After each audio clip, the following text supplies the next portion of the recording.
GST notice का प्रहार और यूपीआई लेने से इनकार, ये दो लाइनें इस वक्त एक समस्या की तरफ इशारा कर रही हैं। फिलहाल तो ये कर्नाटक से निकली है, लेकिन ये समस्या फिलहाल भी बड़ी है और बड़ी हो सकती है और पूरे देश में एक बड़ी समस्या पैदा कर सकती है। इस समस्या के दो पहलू हैं, एक है जीएसटी और दूसरा है यूपीआई। आइए मैं आपको बताता हूं कि पहले हुआ क्या है और क्यों ये समस्या शायद देशव्यापी बन जाए।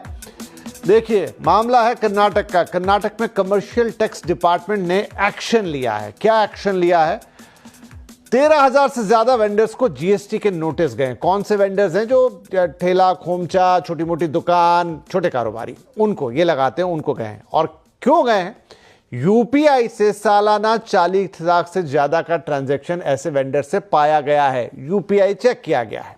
बड़ी कमाई के बावजूद जीएसटी में रजिस्ट्रेशन नहीं। एक मिनट रुकिएगा, इसे 40 लाख से ज्यादा का अगर आप कारोबार करते हैं तो फिर नियम कहता है कि आपको जीएसटी के अंदर रजिस्टर्ड होना अनिवार्य है। ये तो सामानों की बिक्री पर हो गया। अगर आप कोई सर्विस प्रोवाइडर हैं तो 20 लाख के ऊपर ये नियम लागू हो जाता है। यूपीआई ट्रांजैक्शन देखे गए और वहां से डेटा निकालकर ये नोटिस भेजे गए हैं और माना गया कि ये लोग बड़ी कमाई कर रहे हैं, लेकिन बावजूद उसके जीएसटी के अंदर खुद को रजिस्टर नहीं किया, यानी एक तरीके से ये टैक्स की चोरी। आगे बढ़ते हैं। फिर क्या हुआ? फिर यह हुआ कि इनको नोटिस गए कि आप जीएसटी के तहत रजिस्टर्ड नहीं है।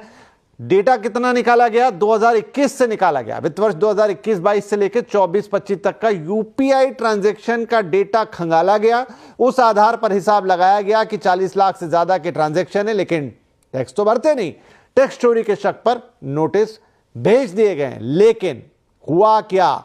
हाँ, अच्छा, एक बात और बता दूं कि मामला कर्नाटक से शुरू हुआ था। अब अन्य राज्यों में भी एक्शन की बात आ रही है, लेकिन कर्नाटक का मामला हमने आपको बताया 13,000 से ज्यादा नोटिस वहां पर जाने की बात है। अब इसका इंपैक्ट क्या हुआ है वो देखिए जरा। इंपैक्ट ये हो गया है इस चीज का कि, अच्छा, इससे पहले मैं एक चीज आपको और बता दूं कि इससे पहले भी 5,500 वेंडर्स को इस तरह के नोटिस भेजे जा चुके हैं कर्नाटक सरकार की तरफ से। तो ये भी एक कार्रवाई हुई थी। उसमें 150 वेंडर्स की सालाना कमाई 2 करोड़ से ऊपर निकली थी।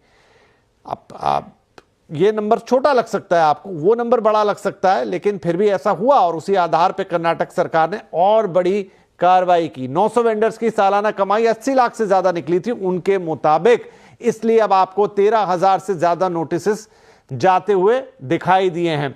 अब मैं उस चीज पर आता हूं कि जैसा मैंने आपको बताया कि 40 लाख से ज्यादा की आप कमाई करते हैं तो जीएसटी आपको रजिस्ट्रेशन कराना जरूरी है। फिर जो भी टैक्स की देनदारी बनती है वो देना जरूरी है। सर्विस बेस्ड बिजनेस में ये चीज हुई है 20 लाख, वो सीमा 20 लाख है।